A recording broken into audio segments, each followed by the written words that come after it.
So let's meet a feathered friend, this beautiful Indian Pitta, and try and count the different number of colors that you can see in the bird.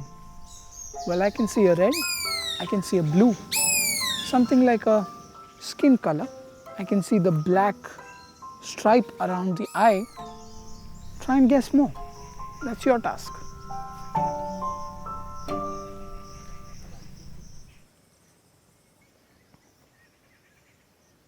Well, what you see here is a very unusual and a rare moment. Both of them look very different in the colors. The one looks exactly like a plain tiger, and the other is like a Danid eggfly male. It's actually the Danid eggfly female which is mimicking the plain tiger in order to survive. The interesting part here is that because plain tigers are considered toxic, they are often avoided by a lot of predators, and that is one mimicry or a defense mechanism in butterflies that you can actually see if you're really silent in nature and really lucky.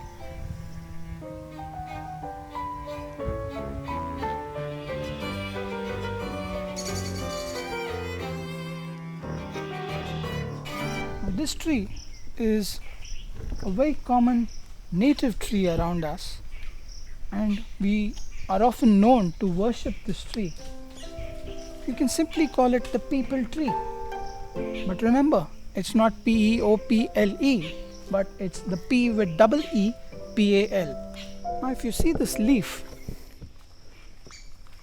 it looks more like the spade with a really long ponytail. And that's how you actually identify the people tree, by looking at its leaf.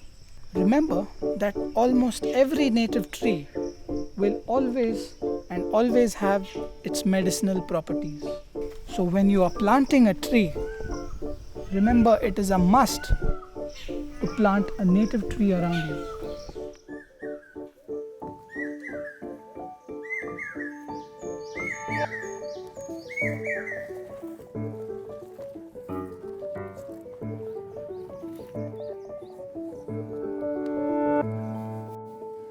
What you see here are actually nature's choco chips.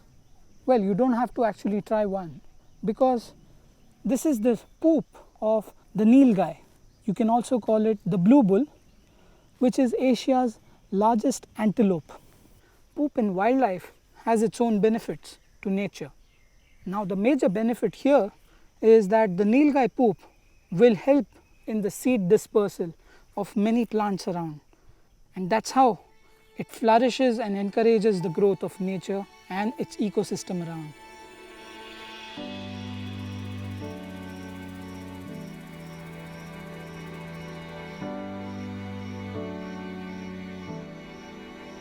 Look at this little lemon pansy.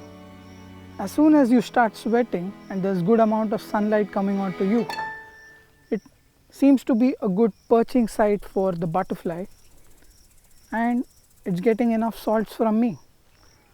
I'm going to try and get it onto my hand. Oops. Alright, so attracting butterflies towards you is a game of patience.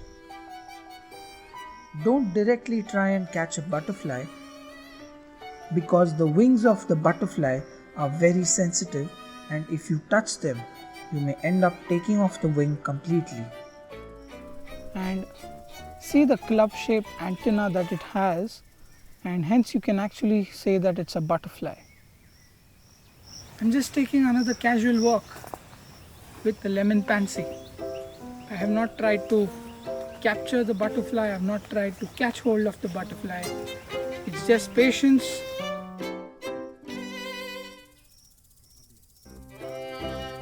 Alright, so remember, a lot of times the tree bark is often important in identifying the particular tree.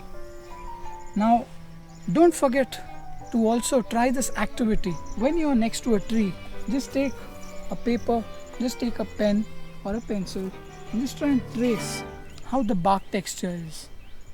If you don't have any of them, just thank the trees around you for helping you in providing oxygen. So you can give them a nice hug.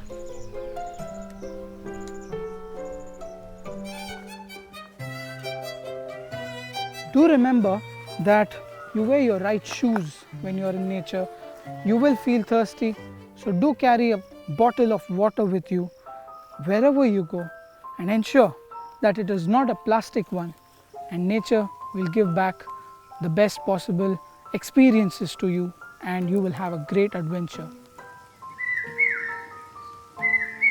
The brain fever is continuously calling out to me, so it seems like he doesn't want me to go home. Hope you've had a great adventure today, and until next time, thank you.